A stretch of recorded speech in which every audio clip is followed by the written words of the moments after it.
Hello everyone, welcome to my channel, Bachelor Nation News. Fans. The sun was melting into the horizon, turning the golden Bachelor villa into a glowing postcard of pink and gold. Production crews rushed around, adjusting lights and prepping cameras, but Cindy McAllister stood completely still, hands clasped, heart racing, every breath trembling. Tonight was the night. Tonight, everything changed. Mel Owens, the season's most unexpectedly charming bachelor, waited for her outside the rose garden. His blazer was crisp, his expression gentle. Mel always looked calm, but even he couldn't hide the way his thumb tapped nervously against his palm. "Cindy," he called out softly when she stepped forward. The way he said her name, warm, familiar, made her pulse jump. She'd tried for weeks to keep her emotions under control, to stay rational, to remind herself that this show was cameras and pressure and clever edits. But the connection between them? That was real. Real in a way she wasn't prepared for. The walk that changed everything. The moment Cindy reached him, Mel offered his arm. She slipped her hand around it, and it felt natural. Too natural. "You okay?" he asked. "Define okay," she laughed breathlessly. "I'm trying not to trip into a bush." He chuckled. God, she loved that laugh. "You'd make it look graceful." They walked deeper into the garden, petals glowing under soft lantern lights. A tiny crew followed at a distance, moving silently. But Cindy barely noticed. Mel was the only person in her universe right now. He stopped beside a small clearing where a circular bench wrapped around an ancient olive tree. "I've been wanting to talk to you without all the chaos," he said, gesturing for her to sit. Cindy sat, palms sweating. Mel joined her, knees almost touching. "I'm nervous," he confessed. That shocked her. Mel nervous? Why? "Because whatever you say next," he replied, voice low and raw, "might change everything for me." Her breath caught. Everything. What did that mean? Was she ready to hear it? Confessions under the olive tree.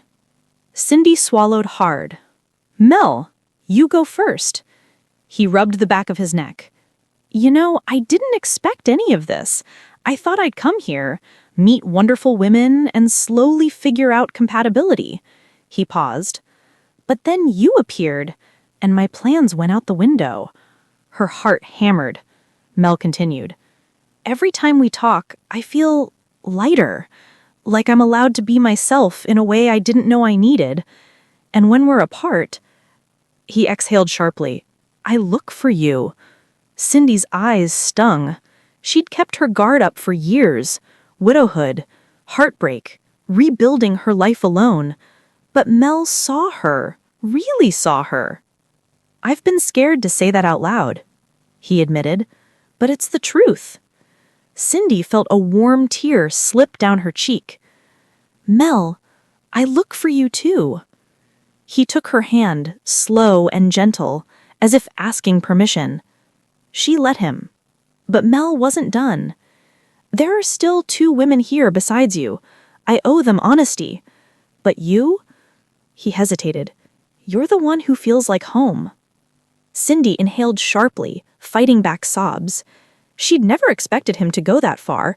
Not yet, not with the show still rolling. "Say something," Mel murmured, thumb brushing her hand.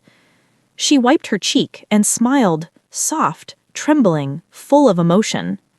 The heart-melting line that stunned Mel. "Mel, I didn't come here looking for fireworks or fairy tales. I came here hoping to feel alive again." Mel leaned in, hanging on to every word. "And with you," Cindy paused, gathering her courage. "I finally do. For the first time in years, my heart isn't afraid anymore." Mel froze, eyes widening, lips parting just slightly. Speechless.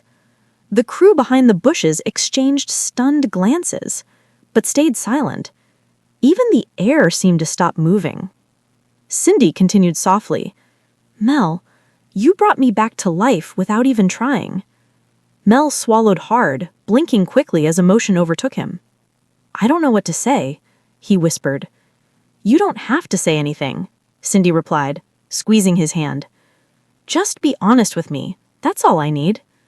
Mel exhaled shakily. "Cindy, I haven't felt this way in a very long time." Then, slowly, reverently, he rested his forehead against hers. Under the lantern lights, under the olive tree that had witnessed decades of love stories, something shifted between them.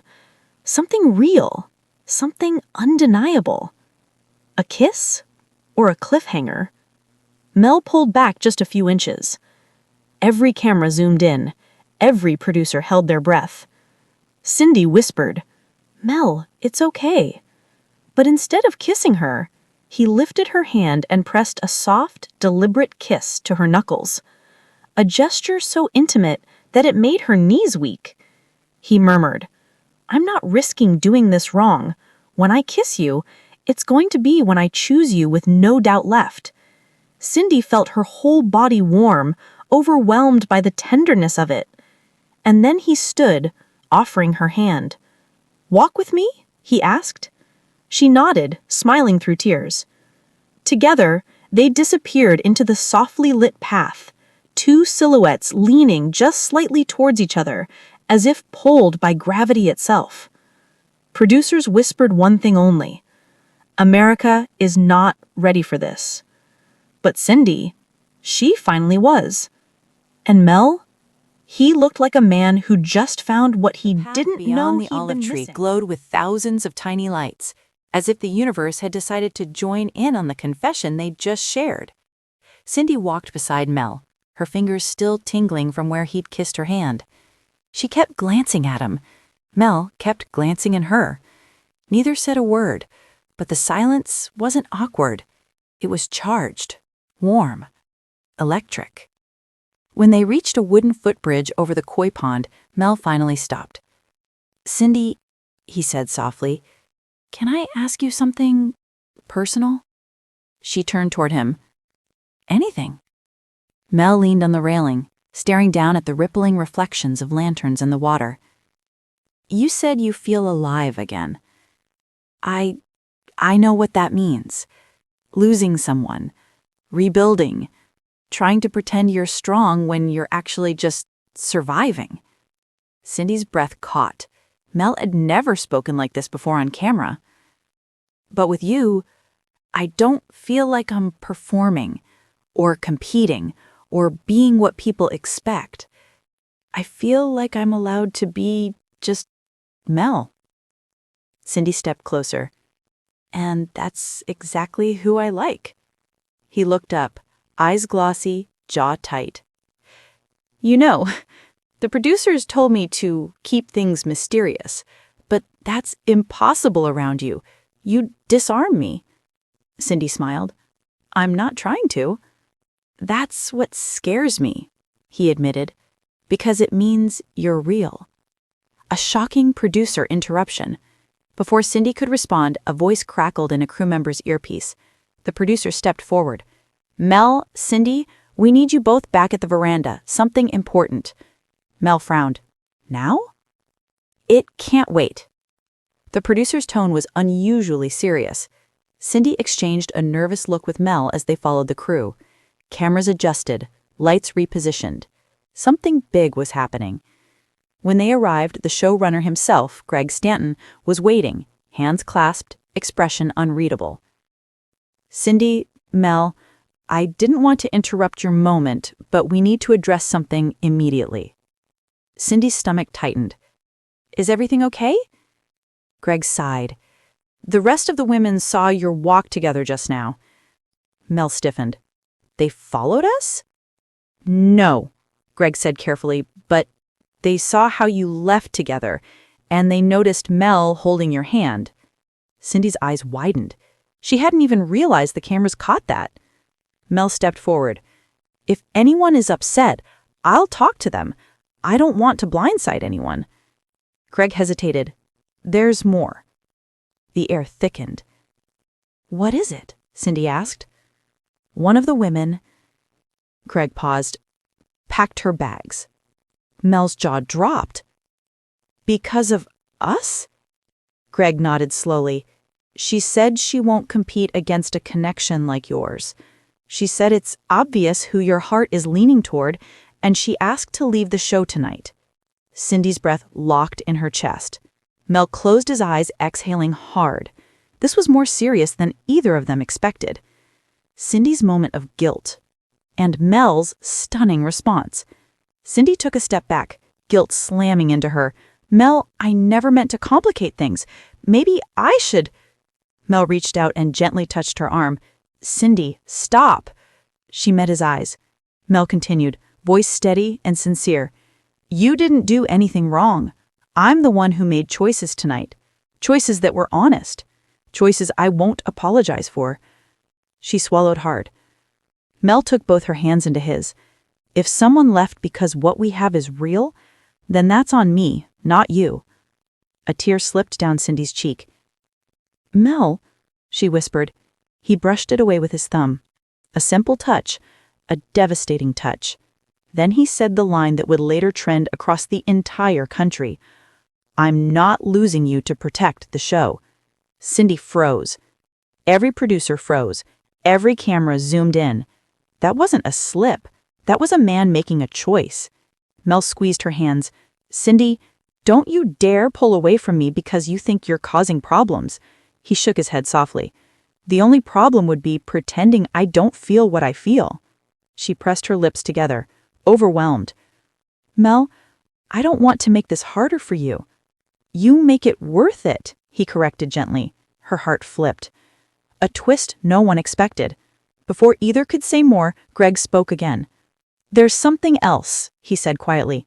"The network saw the footage of your conversation, and they want to offer you both a private off-camera date." Cindy blinked. "Off-camera? But the show never does that." "I know, but they think America needs to see this unfold authentically. They want to protect what you two have, at least for one night." Mel was stunned. "You're serious?" Greg nodded. "They're calling it a reset date. 30 minutes to talk without producers, without pressure, and without cameras." Cindy felt her knees weaken. A night alone with Mel? No cameras, no interruptions, just them? Mel turned to her, eyes searching. "Cindy," he murmured barely above a whisper, "would you want that?" Her answer was immediate, soft, breathless, certain. "Yes." Mel inhaled sharply, as if that one word hit him in the chest. Cindy agreed, Mel's entire expression softened, like the weight of the world slipped off his shoulders. Greg gave a discreet nod to the crew, and everyone stepped back, preparing the secluded space, where no cameras would film. For the first time all season, the world would not be watching. Just before they left, Mel gently touched Cindy's elbow. "You okay?" he whispered. She nodded, though her heart was beating so fast she could hear it in her ears. "Mel," she said softly, "I've never done anything like this." "Neither have I." His smile was small but honest. "But I want this. I want time with you that isn't a performance." Something inside Cindy melted. The hidden patio, candlelight, and confessions. A producer guided them to a private patio behind the villa, overlooking the ocean. No cameras, no microphones, just warm golden lanterns, a soft sea breeze, and a small table set with tea, blankets, and 2 chairs angled toward each other. When the producer closed the wooden door behind them, Mel and Cindy were truly alone. Mel exhaled, shaky. "Wow, I forgot what silence feels like." Cindy laughed. It felt good, natural, real. No cameras, no lights, no pressure. Mel stepped closer, lowering his voice. "Just us." That simple phrase sent a shiver through her. They sat across from each other, but Mel immediately pushed his chair a little closer. Not too close, just enough to show he wanted to be near her. For a moment, neither spoke. They just breathed the same ocean air, absorbing the surrealness of the moment. Finally, Mel spoke. Mel opens up in a way he never has before. "You know," he said quietly, "I used to think I was past this stage of life, the butterflies, the excitement, the hope. After my divorce, I closed a lot of doors." She listened, heart softening. "But then you walked in, and suddenly, those doors just opened, without effort." She bit her lip. "You make me feel things I didn't expect to feel again." He tilted his head. "Like what?" She hesitated.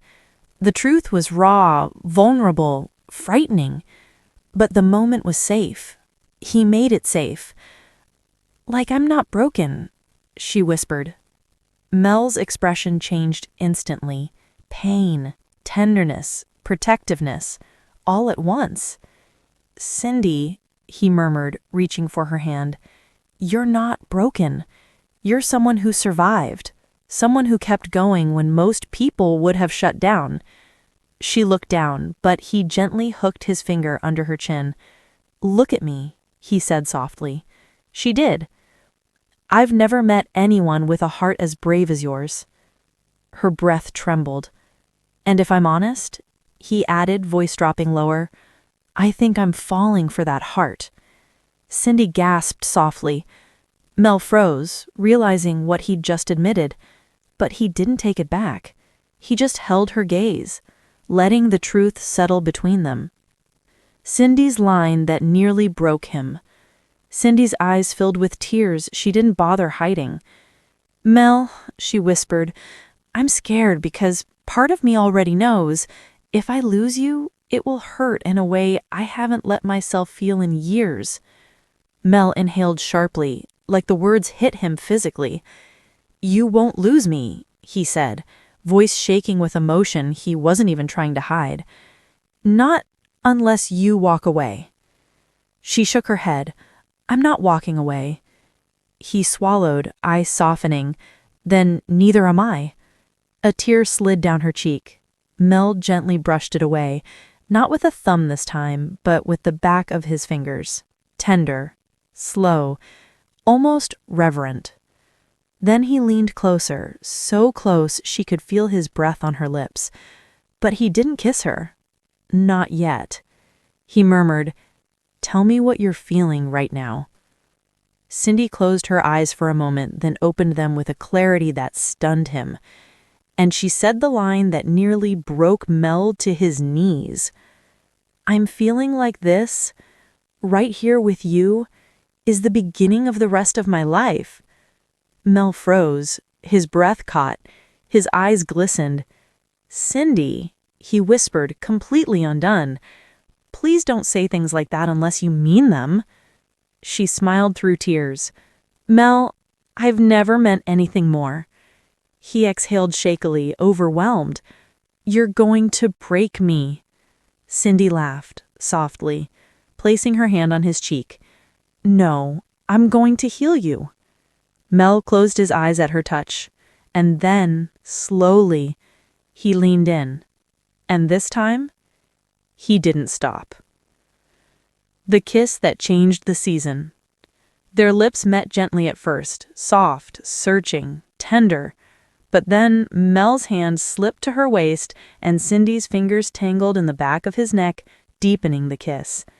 It wasn't dramatic, it wasn't fiery, it was something far more dangerous. It felt like home. When they finally pulled apart, foreheads resting together, Mel whispered, "I don't know how I'm supposed to date the others after this." Cindy whispered back, "You're not." He laughed softly. "You might be right."